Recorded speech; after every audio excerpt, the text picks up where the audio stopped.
welcome everyone. I would like greetings, okay? It's great to see everybody here. May I ask the audience to please stand for the processional of the Kentucky College of Optometry class of 2020.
Thank you, and please be seated.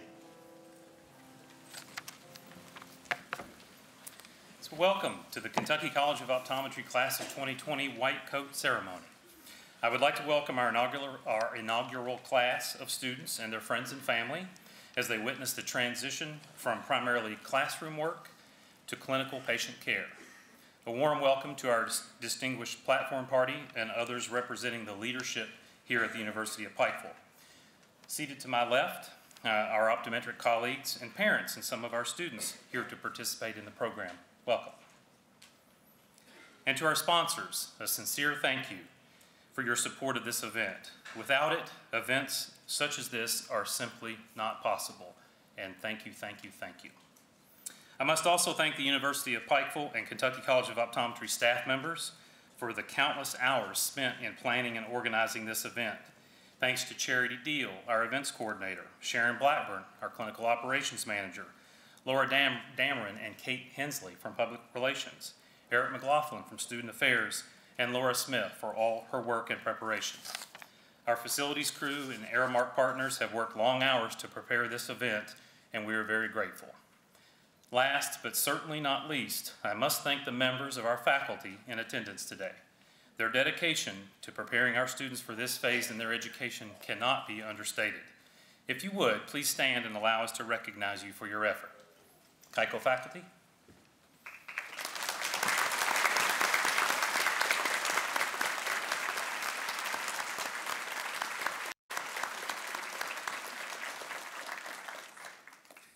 Thank you. This simple ceremony represents the phase in optometric education in which students begin their role as an optometrist in training, where they begin to learn the art and science of vision and healthcare in a real clinical setting.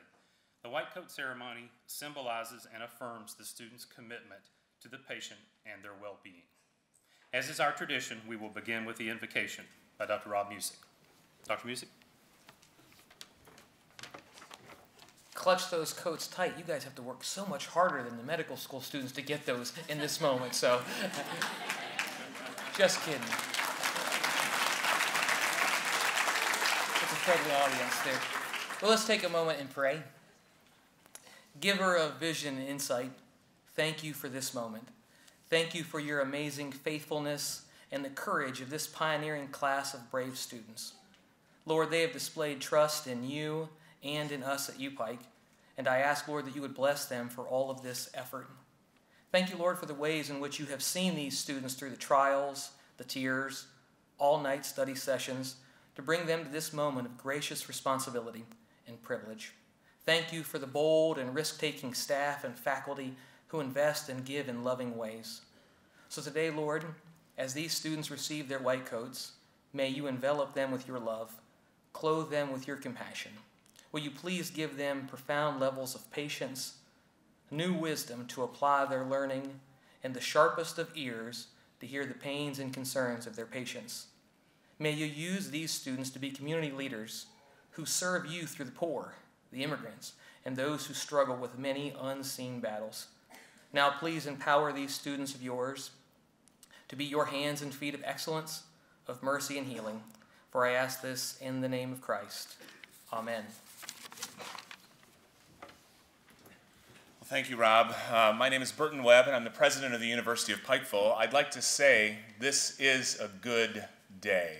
Do you agree with me, students? This is a good day. It's not quite a great day yet. The great day will happen in about 2 years. In about 2 years' time, when you go through that next stage and you walk across the stage to receive your diploma, and you can then go on out and begin to change the world by curing people of a horrible disease called blindness. You know, one of the main reasons that we decided to put this optometry college in this place was because this is the region that contains the most blindness in the United States. Owsley County, just a few miles away, is the blindest county in the United States, and we believed that we could make a difference here. We believed it so much that we invited 65 students to come and to join us in that quest, and so we will continue that through to the end. Before I go much further, though, I want to welcome you on behalf of the university, and to do that, I need to recognize our Board of Trustees members who are here. I only saw 2 members of the Board of Trustees, but I don't think I saw everyone in the audience. Lynn Parrish, I saw Lynn. Would you please stand? And, of course, our speaker is also a member of the Board of Trustees. And I think, were there any others? Did I miss any others? I don't think so. Would you please give these 2 gentlemen a round of applause?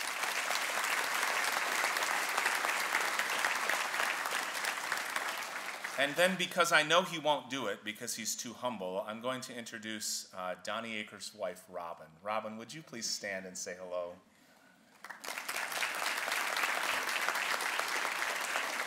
So on behalf of the University of Pikeville, I'm here to tell you one really important thing. Doggone it, we're proud of you. We're so glad that you chose to come and study with us, and we're so proud of what you've been able to accomplish. And the fact that you're ready to go out and serve in clinicals is an amazing accomplishment. Well done. We'll see you in 2 years.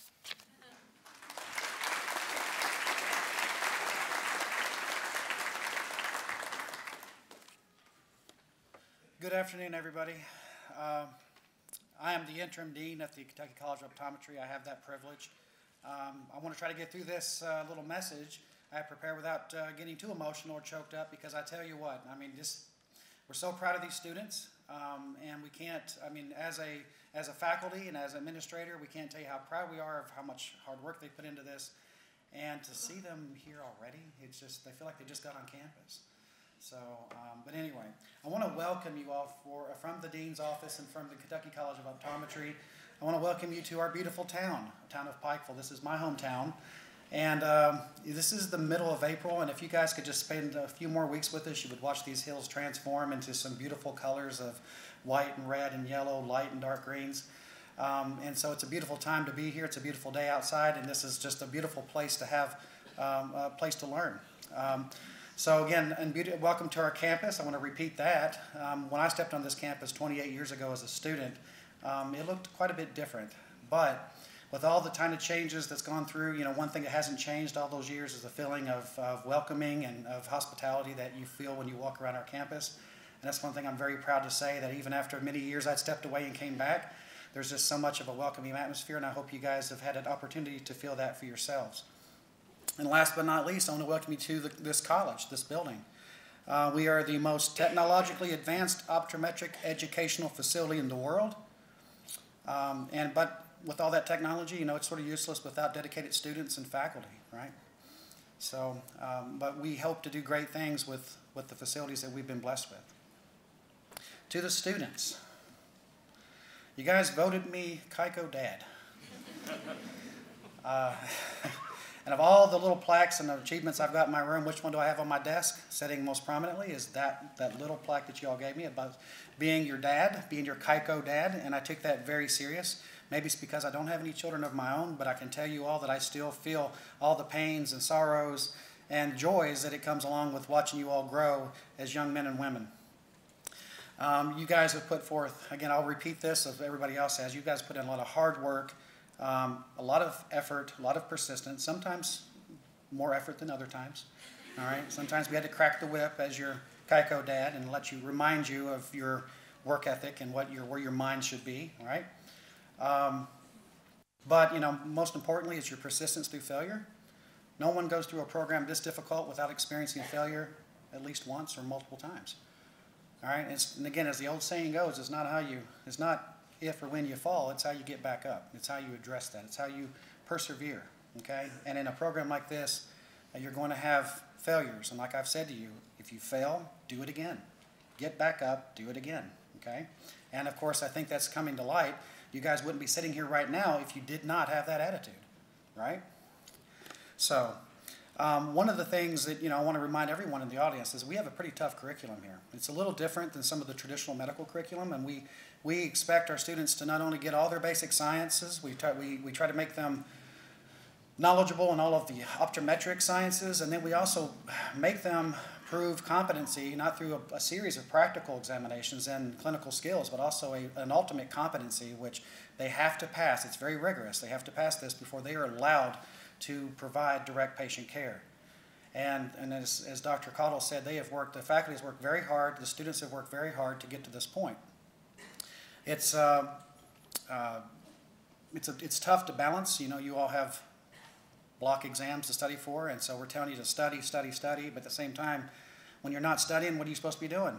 Practice, practice, practice. You have to get in there and practice. So anytime you do have a spare moment, you don't have any moment where you don't feel guilty that you should be either studying or practicing or doing both, okay?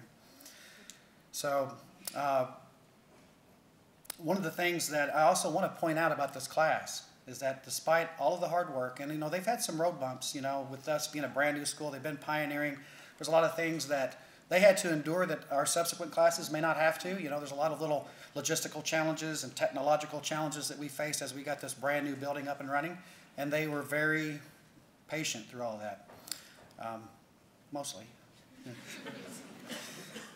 But I want to also emphasize that they have a commitment to service, all right? So despite all of the hard work, all of the studying, and all of the practicing they do, the faculty and the administration has numerous times had to have conversations about trying to protect these students from themselves because they are so eager to get out and help others.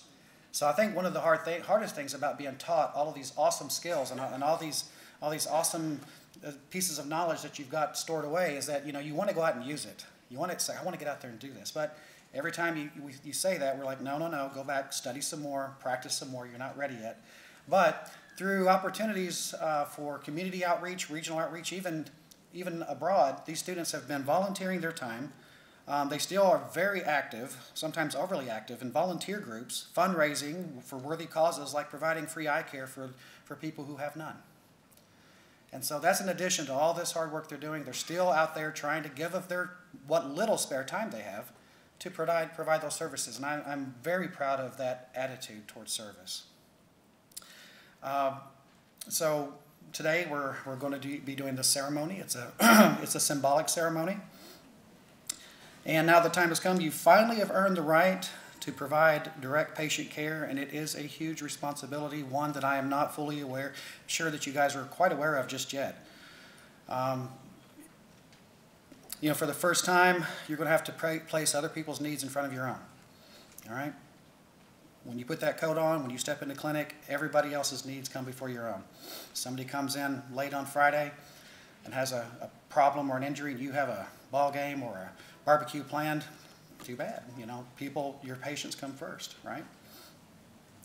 The white coat is a symbol of a life of service to others. And it has to be more than just a symbol. It's got to be your attitude. And again, you guys have already demonstrated that attitude towards service despite your busy schedules. But this attitude of helping others it can be clinically through your clinical skills, but also be aware that patients have other needs as well. So no matter what you do, when you get before a patient and it's one-on-one and that you're providing care, that patient is looking for one thing. They want to know that somebody cares. They want you to help them. And sometimes I think I've shared the story before that I used to have a handful of these elderly widows that would come to my office. And they would come in with these very vague complaints about their eyes are bothering them. And they never would be very specific. And what they were really there for, and my staff all knew this, was they came there because we made over them, we cared for them, we shook their hands, gave them hugs, pat them on the back, and our staff and myself, we took so much good care of them and made them feel so good about themselves, bragged on their dress they wore when they come in. I mean, it's these things, and those patients would leave so happy, all right? And we tried to take care of their needs, whatever dry eye problem they had or whatever. I tried to find something to help them with, but they came there because they wanted to be cared for. All right, so sometimes you're going to find a situation where sometimes you'll find out people just want to be cared for, all right?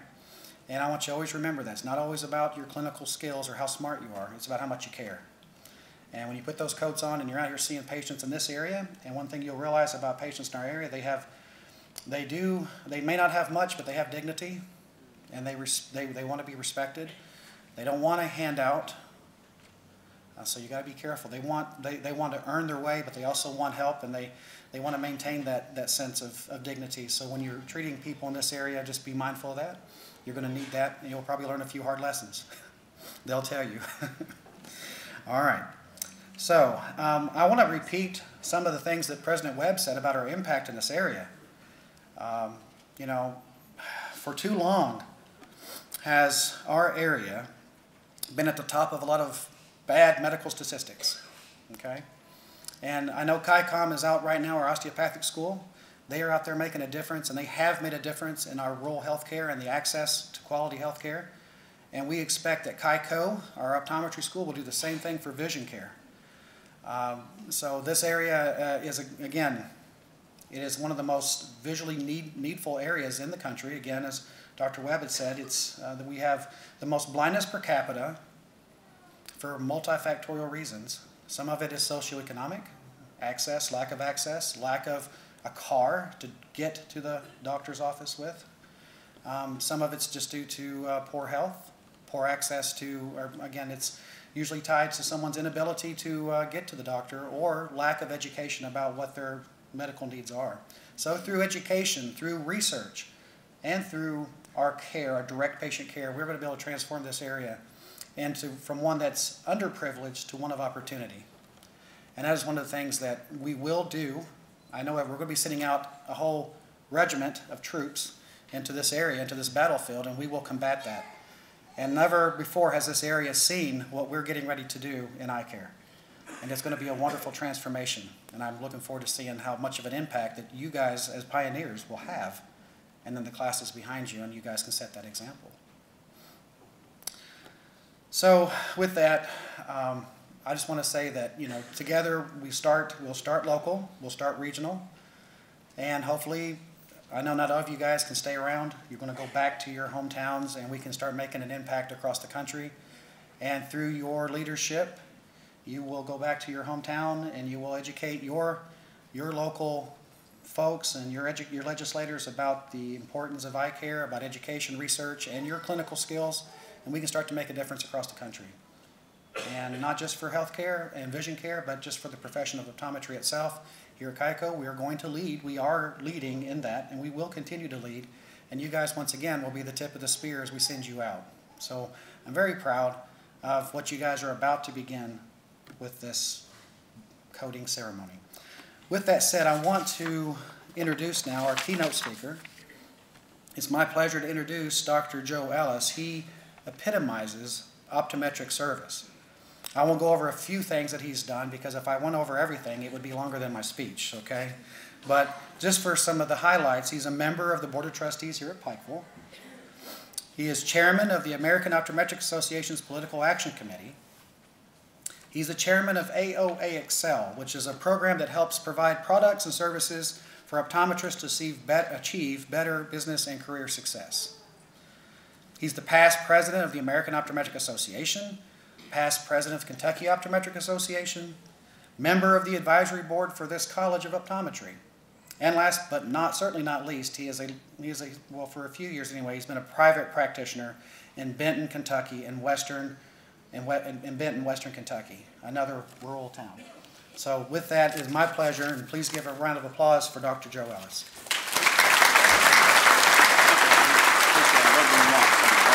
Very good. Well, good afternoon. And I'm going to disagree with the president here. That's what the Board of Trustees is supposed to do. I don't think it's a good afternoon, it's a great afternoon. And the reason I say that is it's been a long time coming to get to this point here. And it'll be even better for these students and the parents out there in 2 more years when they graduate. But again, it is an honor to be here at the first white coat ceremony for Kentucky College of Optometry. Gosh, I like saying that. I like saying the acronym now, KICO. All my colleagues here, they went to ICO, UAB, SCO, but now they're going to be hearing a lot about KICO in the coming years here. And I do want to thank the University of Pikeville Board of Trustees. One of my fellow trustee members is here today. I want to thank Dr. Webb and his leadership here. We've been happy to have him here over the last couple of years and made large changes here at the University of Pikeville. I also want to thank Interim Dean Donnie Akers here. I loved his remarks there a while ago. And also the clinic director, Dr. Cliff Cottle, and also the staff of KICO. Again, I appreciate the support y'all given the students here in this pioneer class we have here today. And this is a momentous time, really, because as you heard Donnie say there a while ago, Dr. Akers say that this scope of practice that these kids will be taught will also change the healthcare system in America today and the role of optometry. I'm sure of that. It's going to be happening out there. And I want to congratulate these students out here today, too.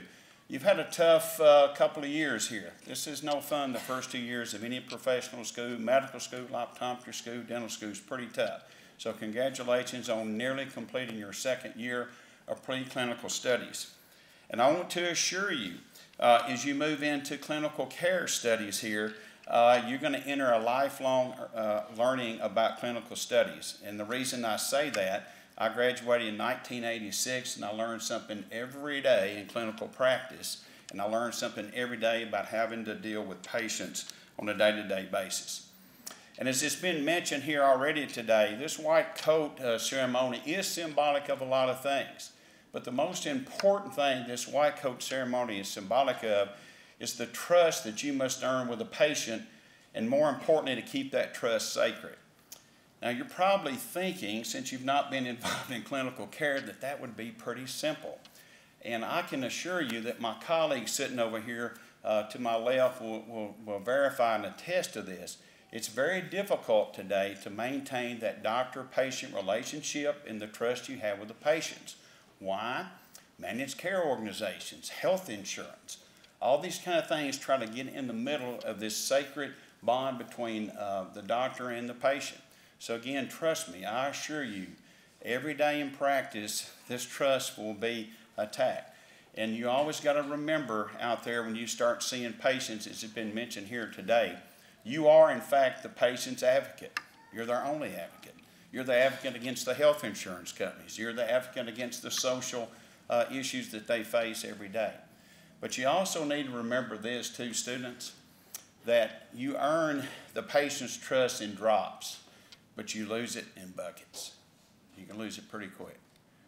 So again, what does the white coat actually mean or stand for, that kind of thing? It's actually pretty simple. It actually stands for 3 things. One of those things is purity. Purity means that when the patient comes to see you, the patient knows that you're going to make the right decision in their best interest. Okay? And as I said earlier, with the world we live in today in healthcare, that gets tougher and tougher every day to do that. Number 2, peace. Peace. What role we have in peace? Well, you may not know this. They're teaching you all about the patient's vision system, but guess what? You're going to treat the whole body when you go in to see patients here. So again, the peace part comes that you're responsible when you wear that white coat. You now have a role in that patient's overall welfare and well-being. And that means physically and mentally in their total body, not just their vision. And trust me, my colleagues here would tell you every day, we don't treat just the eyes, we treat the whole body. And the third thing the white coat stands for is life itself. Life itself. What role do you have in that? Well, again, when that patient comes in, you have a piece of this healthcare system here to help this patient's life, to help them live life at their fullest, to help them to improve their vision performance, their overall health improvements, performance to live life to its fullest. And I want to kind of digress here just a second here. You know, you're probably thinking white coat, that's kind of traditional, that's kind of symbolic. When you go to churches now, people dress down. You go to business meetings, people dress down. Even professional people, they dress down. But I'll give you some statistics I've learned here, or some facts. The majority of health surveys say when patients are questioned that they are favorable and they would appreciate and they're more comfortable when their healthcare profession wears that white coat. Pretty amazing, isn't it? Just wearing that white coat, and they feel more comfortable, they feel more confident in that. So I ask you students today, you know, heck, it's just a white coat. Y'all got white coats in your hand. That coat just happens to be white, okay? But I submit to you today, the students here, that white coat stands for the patient's confidence that they have in you to do the right thing for that patient. So again, it's for the patients what you wear the white coat for. Again, it's therapeutic just as much as your treatments you might be doing too. And let me digress here today. We have a great crowd here today, and I want to take a little point of personal privilege here to tell something to the parents and family and relatives here today. To the students who have parents and family here today and friends, you're very, very blessed. And the students here today who didn't have family and friends here today in body, we're here in spirit. Because I assure you that they are definitely thinking about this momentous occasion today and this milestone you're making in your clinical career. So, take this time and this milestone today and call those people up, or if they're here, go tell them, thank you, because I assure you didn't get here by yourself. Now, I've been waiting, and I told Dr. Cottle this a while ago. I've been waiting for about 2 years to speak to this class and also the faculty of CICO. So faculty, you're not going to get off light either here, okay? It's been unbelievable. That's why I said it's a great day. To the faculty in this class of 2020, it's been a long road to get here. Heck of a long road. And what I mean by that is I can't begin to tell you today how many hours, miles driven, traveled miles, dollars given to political campaigns of personal dollars of my colleagues in the Kentucky Optometric Association. Can't tell you how many it's been. It's been 35-year battle. Dr. Combs, one of the faculty here, was one of the leaders of scope of practice. 1986, we passed a very comprehensive scope of practice bill at that point in time. 1996, Governor Patton, who's with us here today, signed our oral medication bill at that time. And then 2011, we passed Senate Bill 110 that advanced the scope of practice. And my colleagues here will tell you how hard it is to pass any type of scope of practice bill, okay? And again, this took 34 years. This just didn't happen in the year 2010, and it just happened. There was a lot of work and time and effort. And actually, some of those optometrists are not here today to even see this college or this first class here too. But here's what I want to tell you, students, is this, and the faculty. What you don't realize is that this scope of practice thing is a big deal. It's a real big deal. My colleagues over here would tell you it's a big deal because they tried and fought in their state to advance their scope of practice. But what you may not know is that that's not the biggest deal of the whole bill, Senate Bill 110. What the big deal is this. It was little known at the time when we passed this bill, but we went to the Senate President. Went to the Senate President to get his okay before we started passing the bill. The Senate President read the bill in its entirety. He flipped the page over and he says, this stuff about lasers, this stuff about minor surgery, that's okay, but the golden ring is this. The golden ring is board autonomy. What we wrote in this bill back in 2011 was the fact that the Kentucky Board of Examiners has the sole authority in the future to dictate the scope of practice. So why did I bring this up to you and the faculty of CAICO here? Your scope of practice is essentially unlimited in the future. So this is the first class of many who can go out and actually create the future of optometry, because you have this basis to do that in the future. So essentially, your future is unlimited in scope of practice. And I would ask the faculty here at CAICO to remember that as you do curriculum, and there's nothing out there that we cannot do in the future. New technologies come out, we expect the students to be using those new technologies. So again, that is in fact the golden ring to help this staff at CAICO and this inaugural class here at CAICO to create the future for optometry. Now, to this class, your future is very, very bright. The baby boomers like me, guess what? We're getting older. There's going to be a great big demand for treatment of eye disease, something this country's never seen. Macular degeneration, glaucoma, diabetic disease, hypertensive retinopathy, it goes on and on. So in the next 30 years, the baby boomer population is going to need some eye care. And you double this with the fact that we're going to have less primary care physicians in the country. We're going to have less ophthalmologists in the country. I ask you students here today, who's going to step up and provide that care in the future? Who's going to step up to do that? Also today, our country has seen, it seems like a never-ending healthcare reform since the year 2010. I was actually the president-elect of the American Optometry Association when they passed the Affordable Care Act. But it didn't stop there. It's been a constant churn.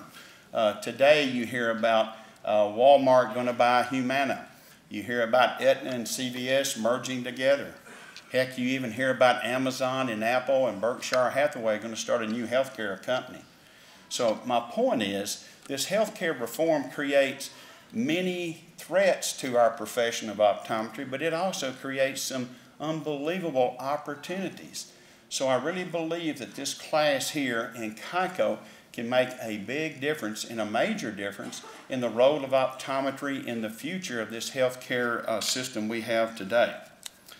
Now, unfortunately, I have more days behind me in clinic practice than I do ahead of me, and I really, really wished it was the other way around. But unfortunately, time catches up with all of us over time. And the reason I say unfortunately is I really wished I could do what these students are going to do. I wished I could do it. But I'm not going to be able to do and see what they've been able, what they're going to see. And the reason I say that is that we've laid the foundation for them to take this profession to different heights that, again, I can only imagine. And I'm sure my colleagues here would agree with me 100%. I graduated from optometry school in 1986. I had no idea, not even a clue, about what I would be doing in clinical practice today. And I assure y'all, y'all don't have a clue either. But now you've got the foundation that nothing can stop you with legislative affairs and those kind of things in this state for sure to push that envelope out there and to create that future. And I'll leave this class with a challenge here. The thing that I've tried to live by is Dr. Akers said, I'm on a lot of organizations, and one thing I've tried to do as a leader is this. I've tried to live by this, that a good leader not only tries to predict the future, a good leader goes out and creates that future. Okay? And so the challenge I give to you and the CAICO staff here today is we have laid the foundation for you to create that future. There's really no limit of what you cannot create because we've cleared the legislative landmines out there for you in the future. So again, I challenge you to go out and not predict what the future will be, but go out and create this future. And again, I appreciate the chance to make these comments to you and your families out here today. I look forward to seeing you in 2020, as the President said a while ago. We'll see you back then, but I wish you even more success in your journey to learn more about clinical care, and I know you'll make us all proud. Thank you very much.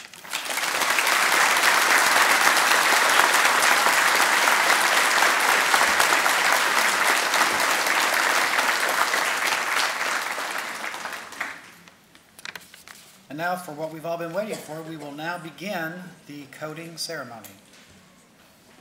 First row.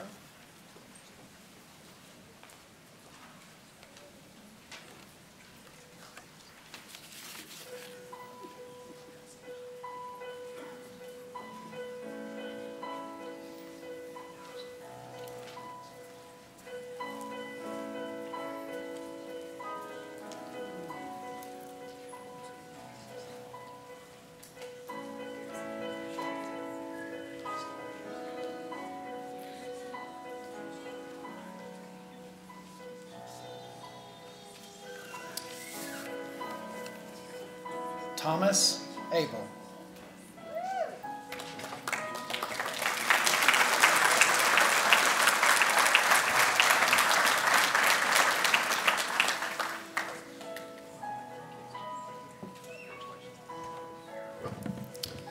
Hannah Arancibia, being coded by Dr. Joey Arancibia.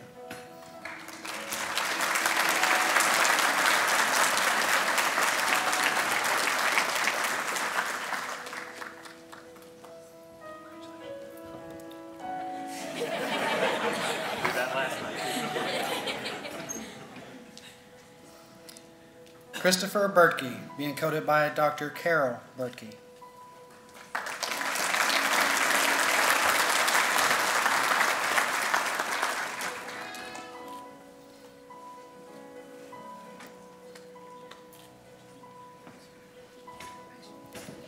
Congratulations. Will Bryce.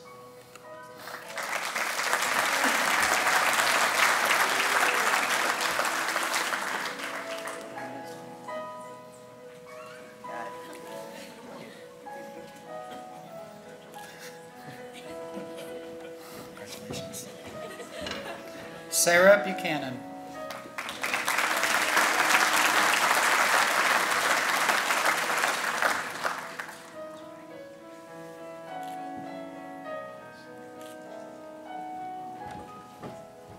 Corey Collins.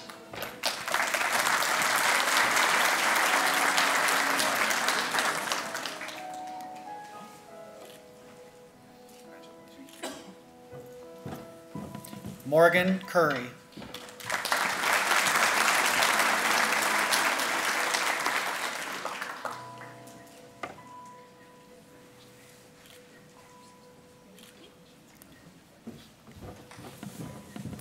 Charles Jordan Davidson.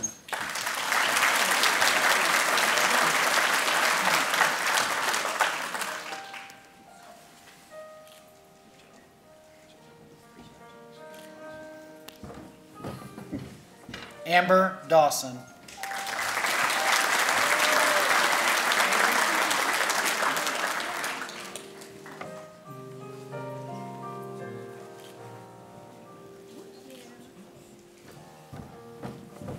Olivia DeWard.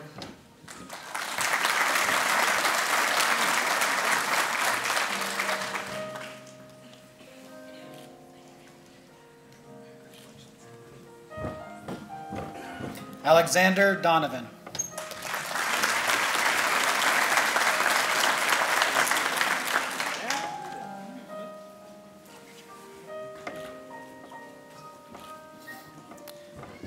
Hannah Ellis, being coded by Dr. Joe Wallace.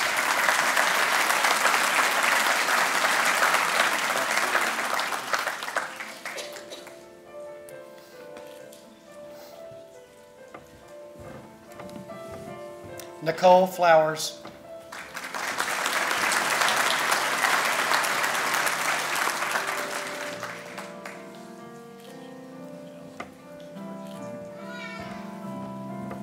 Kyle Fluharty.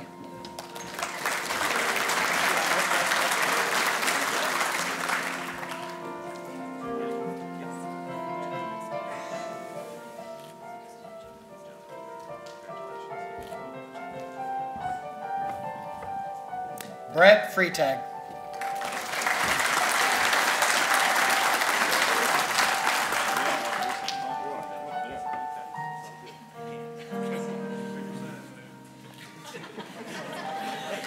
You were supposed to get the straight jacket, but that's okay.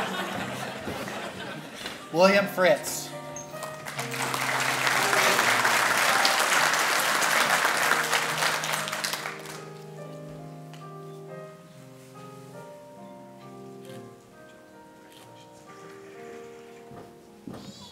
Tyler Fruth.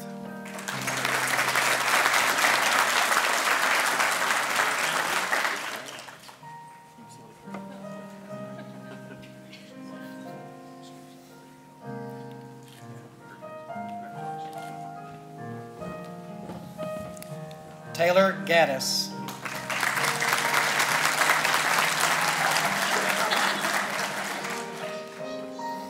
Do I have to? I know.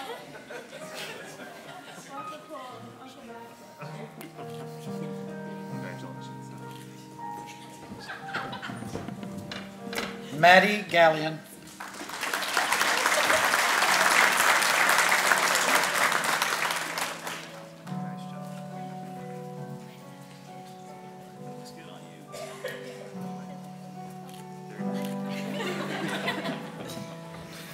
Andrew Guimard. Getting the good side.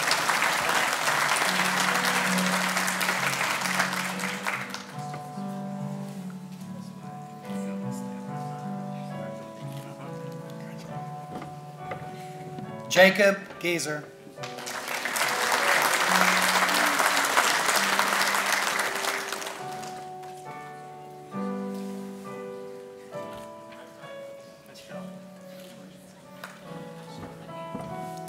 Sarah Heath.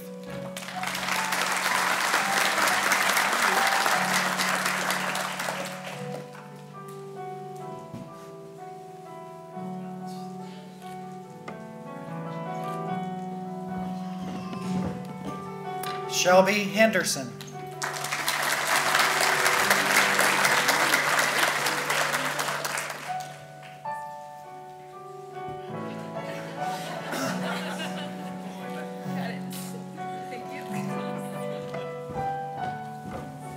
Mavis Hernandez.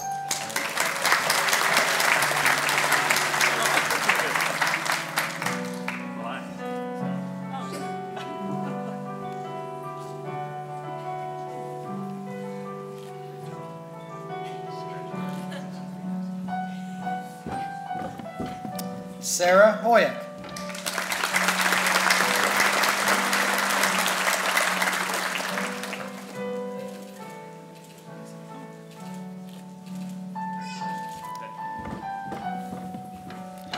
Julie Hewless.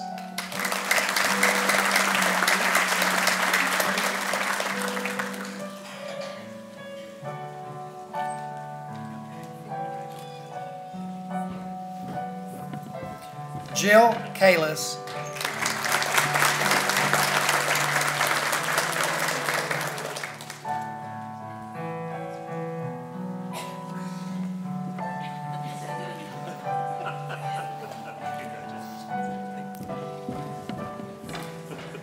Bonnie Keaton.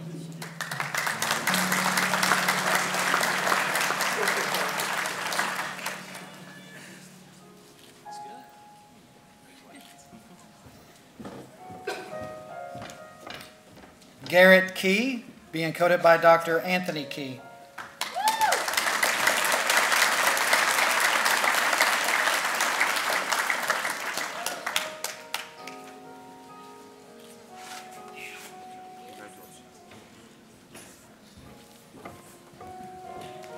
Sade Kahinde.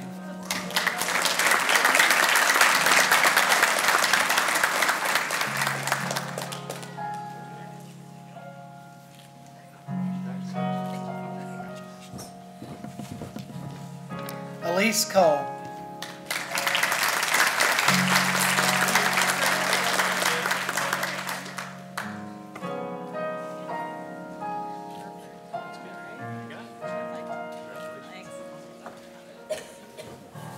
Brent Kramer.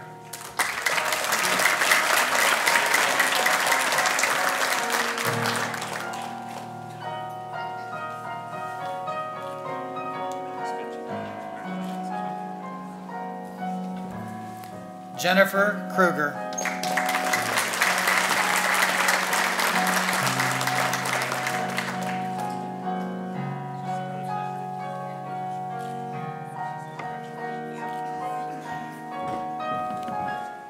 Kristen Lance,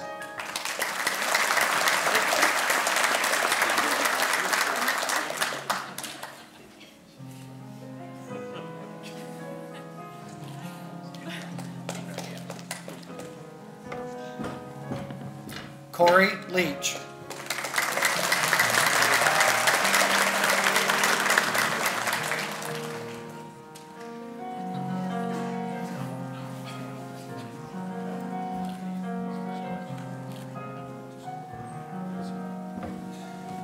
Mary Beth Massengill, being coded by Dr. Max Rayner.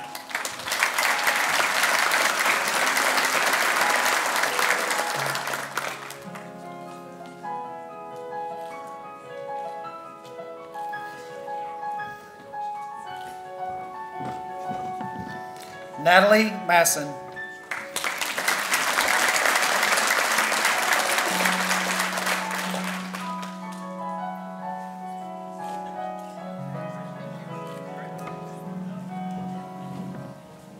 Aaron Mullins.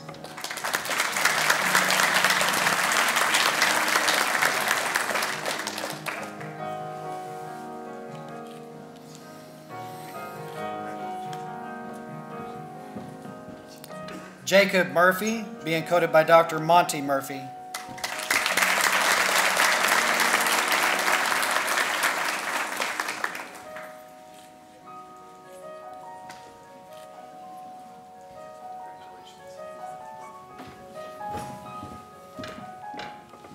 Nithya Murthy.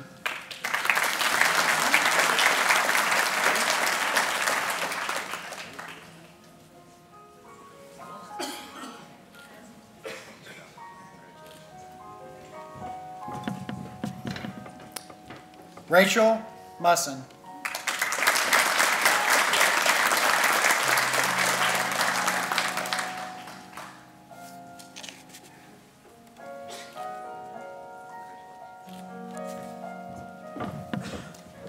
Jared Napier.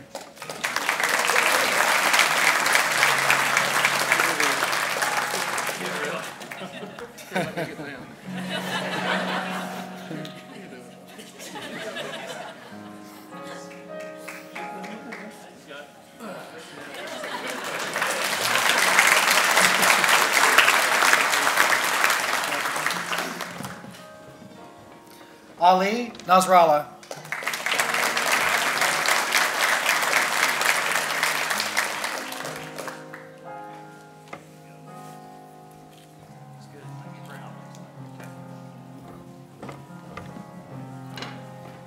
Mark Norton, being coded by Dr.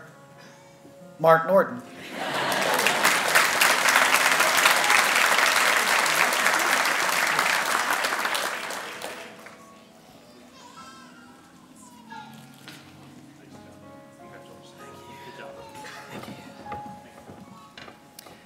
Jeremy Penn.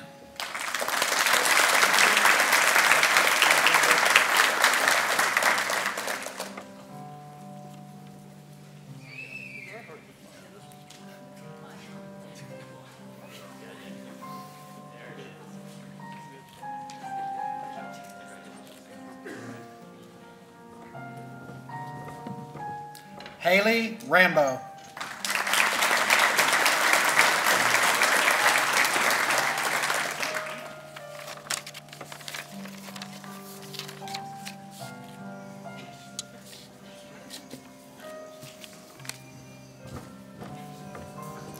Emily Rayner, being coded by Dr. Eric Rayner.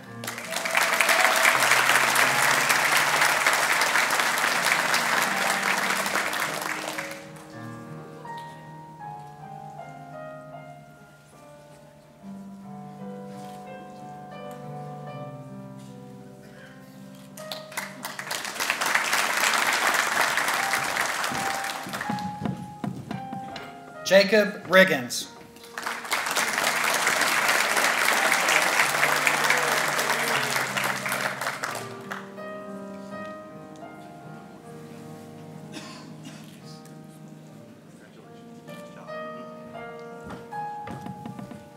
Andrea Sandifer.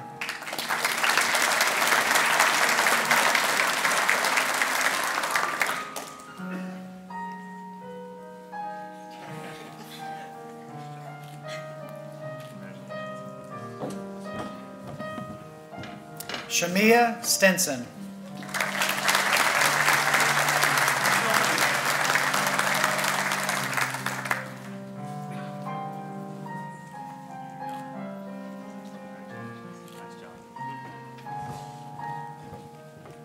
Carrie Stolting, being coded by Dr. Wendell Stolting.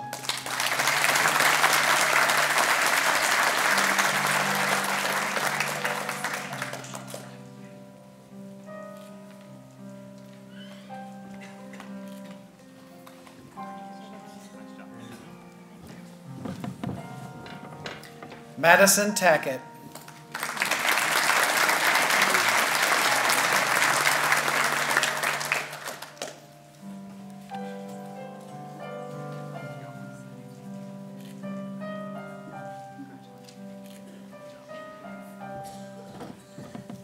Jessica Thompson.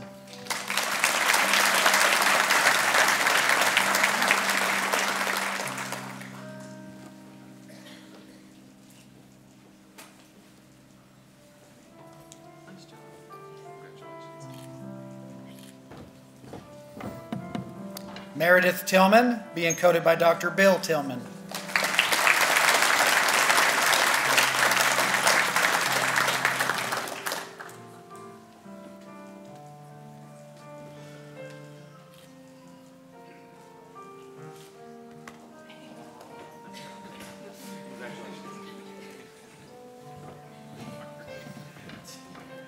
Mackenzie Van Dyke.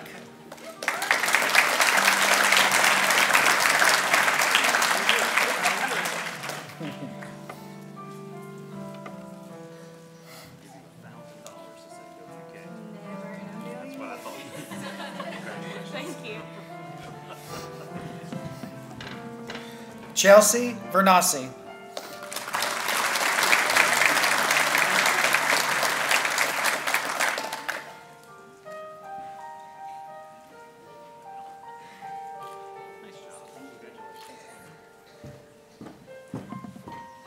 Zachary Walters.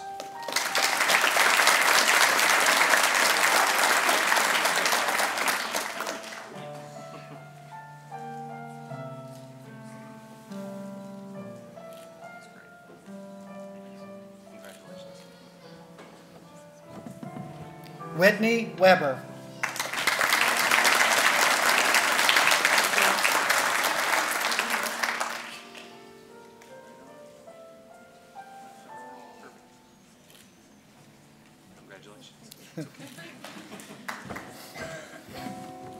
Jacob Webster.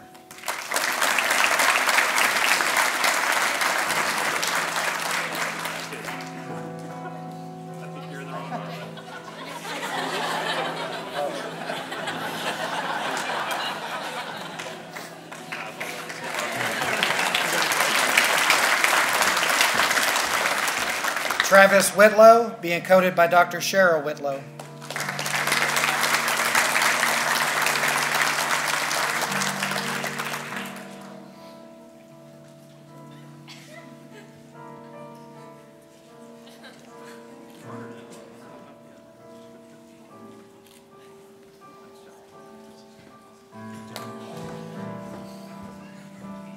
Cam Wahey.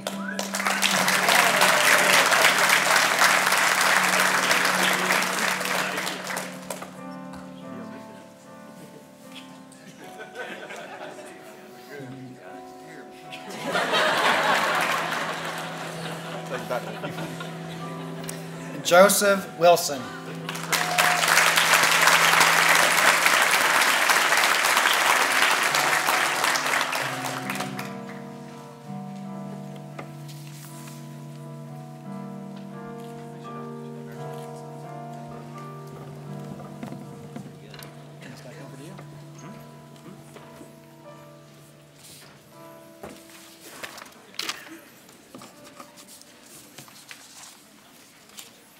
Well, wasn't that nice?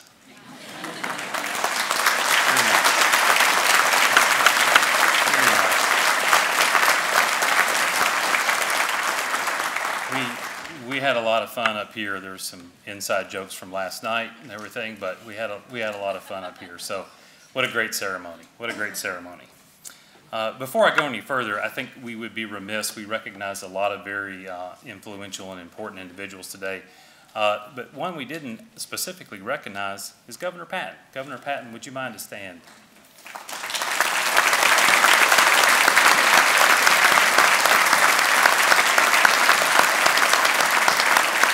Thank you for your attendance today.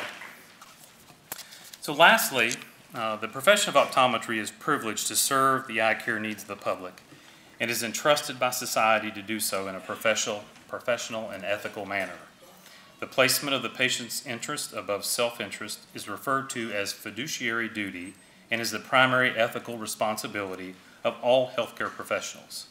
Specifically, optometrists have the duty to look after the best interest of their patients with regard to the patient's eye, vision, and general health. Additionally, the ethical optometrist strives to protect and enhance the health and welfare of the public in general. Will the University of Pikeville, Kentucky College of Optometry class of 2020 please rise to pledge your commitment to the next phase of your training, clinical care.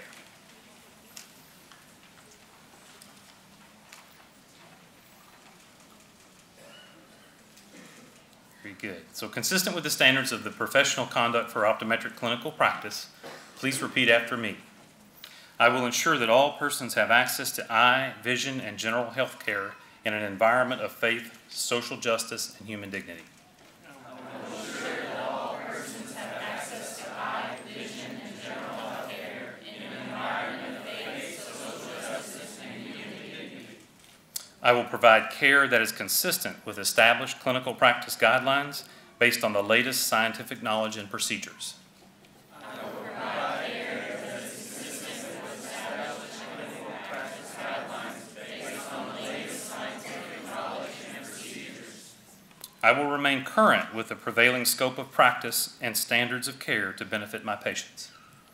I will remain current with the prevailing scope of practice and standards of care to benefit my patients. I will respect the rights of my patients to be active participants in decisions affecting their health care. I will respect the rights of my patients to be active participants in decisions affecting their health care. I will inform patients or their legal guardian about the patient's health care and health care options. I will inform patients or their legal guardian about the patient's health care and health care options. I will hold in confidence all protected health and other personal information. I will hold in confidence all protected health and other personal information. I will conduct myself with good character in all my actions to build trust and respect with patients, the public, and colleagues. I will conduct myself with good character in all my actions to build trust and respect with patients, the public, and colleagues. Good. Remain standing for me. Thank you. So I hope that everybody got a chance, especially the folks up here who took this little pledge, but I think it's important that we read those words and understand those words and understand what they mean moving forward. These are the things that we pledge to our patients, to our colleagues, and to the future of the profession. It's very, very important. So think about that one day when you're struggling in clinic one day and you're tired of me telling you that you're doing it wrong or you need to do it over or something like that. Think about how important that this really is going to be to your patients and their care, okay? Very good. So welcome students to the next phase of your training and of course the best of luck. If you all will process out, okay, I would like to have the audience welcome the class of 2020 into their clinical training.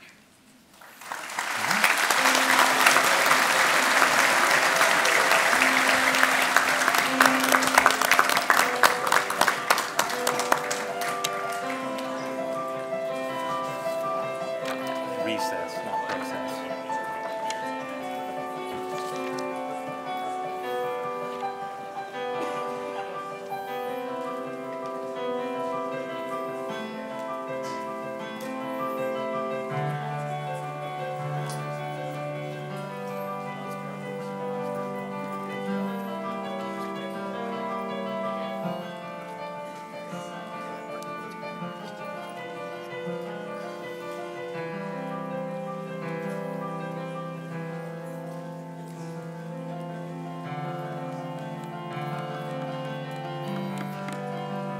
Our students are heading out for a photo, but that concludes our program today, and I certainly invite you all to stay with us in this fine, beautiful afternoon and enjoy a little reception. All the students will be back shortly after a group photo.